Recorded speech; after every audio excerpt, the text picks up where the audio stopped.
Support Name Explain on Patreon for $1 a month to enjoy ad-free videos, exclusive content, your name at the end of each video, as well as the chance to have your idea for a Name Explain video made into reality. Go to patreon.com/Name Explain or click the link down below.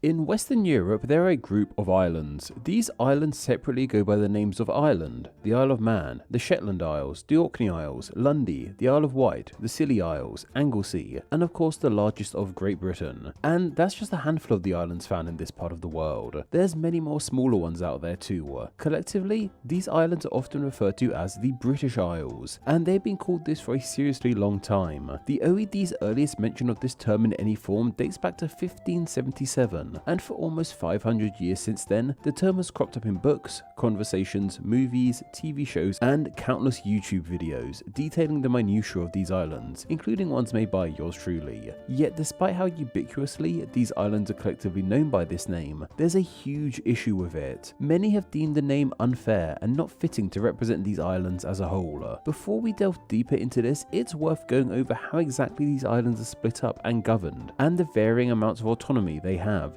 The British Isles is not a single nation. Different islands and parts of these islands belong to different nations. The names I mentioned at the top of this video are just their geographic names. Take the largest island of Great Britain. This island makes up the majority of the country of the United Kingdom. The United Kingdom is a country made up of 4 smaller countries, often referred to as home nations. 3 of these home nations, Scotland, Wales and England, are found on this island. The 4th home nation meanwhile is Northern Ireland, which is unsurprisingly found in the north of the island of Ireland. The rest of the island of Ireland is its own nation known as just Ireland, though sometimes called the Republic of Ireland.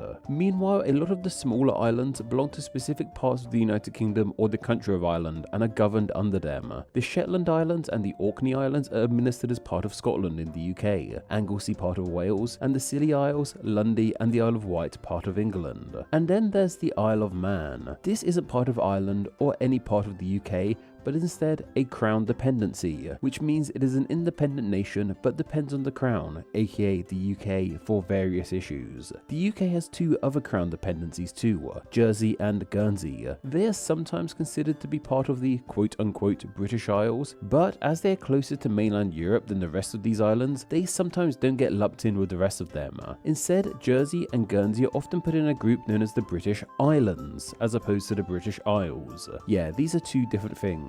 The British Islands is a collective name for the United Kingdom and its 3 crown dependencies, regardless of their geographic location. Suffice to say, this is all really confusing. And with the amount of bureaucratic intricacy that takes place across these islands, it's no wonder why that simple little title of the British Isles isn't seen as a good fit to many people. To many people, the key issue with this name is the use of the word British. British is a term with multiple meanings. In its most literal sense, British is an adjective to describe someone or something from or relating to the geographic island of Great Britain. E.g., a cow eating grass in a field somewhere in England can be called a British cow. Likewise, the songs by Welshman Tom Jones can be called British music, or the Grand Theft Auto video games, which are developed in Scotland, can be called British video games. These can all be called British because they derive from this large island. Yet, British has also taken on a wider meaning too. It is often used as the go-to demonym for not just people and things from the island of Great Britain, but from the United Kingdom as a whole. Take the band of Wet Leg. They're from the Isle of Wight, which obviously isn't geographically attached to Great Britain. Yet, as the Isle of Wight is still part of the UK, they can be labelled as a British band. This school of thought can also be applied to other islands like Lundy, the Shetlands and Anglesey too.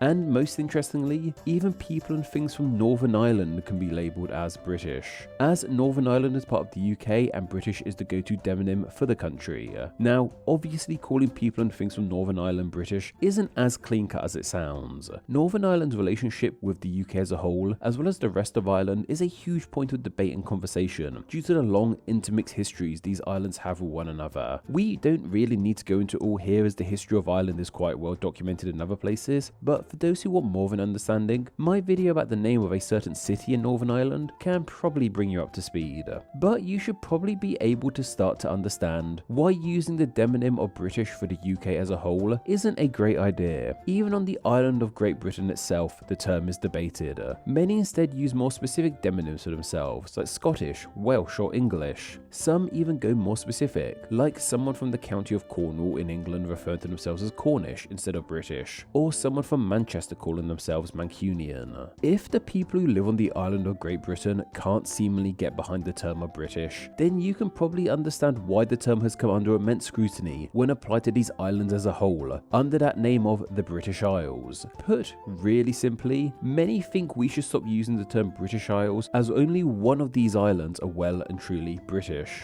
That of course being Great Britain. Referring to all these islands as the British Isles puts this one island front and centre and can make the other smaller islands like the Isle of Man and Ireland seem less important. It can even imply they are part of the United Kingdom, something the Isle of Man and Ireland quite happily are not part of. In fact, it seems that Ireland have the biggest bone to pick when it comes to the name of the British Isles. As mentioned, the island of Ireland has had a long history of the rest of Great Britain and the island as a whole, and parts of it have spent time being part and not part of the United Kingdom. The current setup of Ireland being its own nation and Northern Ireland being part of the UK only came into being in 1922, just over 100 years ago at the time of writing.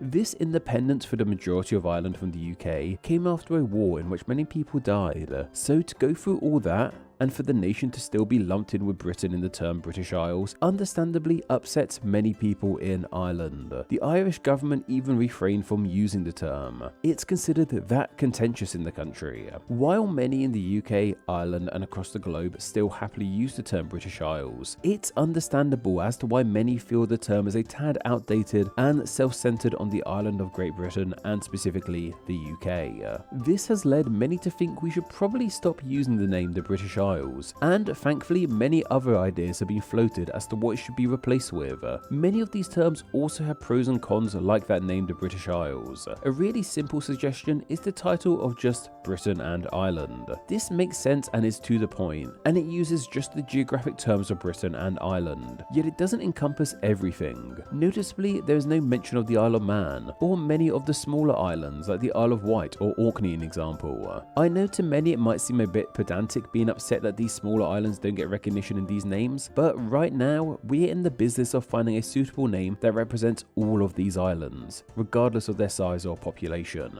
Another title similar to the term Britain and Ireland is the British and Irish Isles, which in all honesty I feel has the same pros and cons as just Britain and Ireland. Beyond these two, there are some other names that relate to the geographic location but don't mention Britain, Ireland or anything like that, like the names of the Atlantic Archipelago, the West European Islands, or the islands of the North Atlantic. These are very descriptive names, but they're also a little bit dry and don't really have all that much of a personal touch or connection with these islands. It would be like if the islands of the Caribbean were collectively known as the East American Islands or something. They could also be a little bit ambiguous too.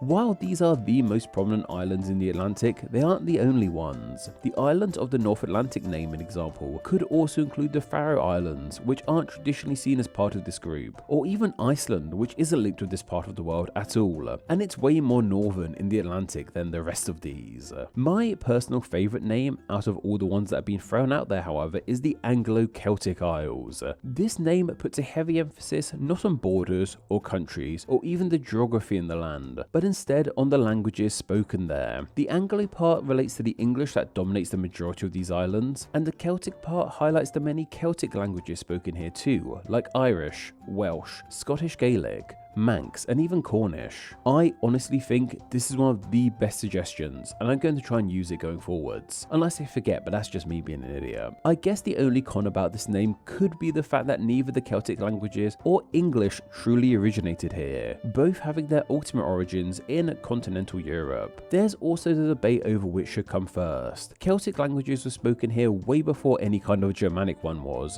The argument over what comes first can also be applied to all these other name ideas too. A term that the governments of Ireland and the UK have used when working with one another is the simple term of These Islands. This name works well when it's just these two countries working together, but doesn't really work on a global stage. Maybe we could adapt it slightly and just call them Those Islands. That has a kind of ominous ring to it though.